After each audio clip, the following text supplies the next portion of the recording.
day to day can really vary, because of course we can't predict death. And so, like, sometimes it's very slow, sometimes it's very hectic, and it just depends. But for instance, like for where I work at, we we have a main location and then a few smaller locations, and I'm at one of the smaller ones. So it's me and one other director there. And how it works, like and at our location, since it's just the two of us, we essentially handle everything when we get a new death call. So when a call comes through, we'll make the transfer. If it's during business hours here, we'll make the transfer of the person into our care.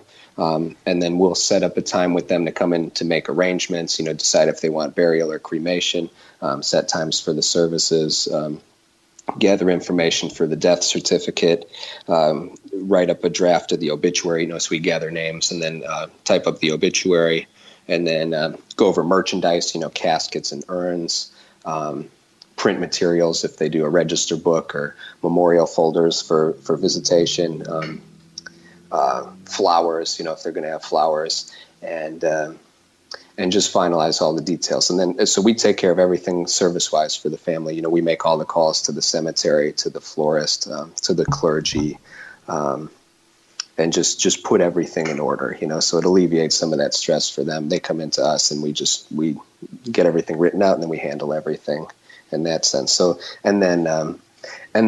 so then we also do the behind the scenes work too.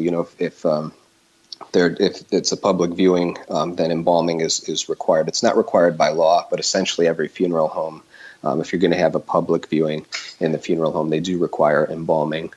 And then so we do the embalming procedure. If it's a cremation, we do the cremations as well. So we do have a crematory on site.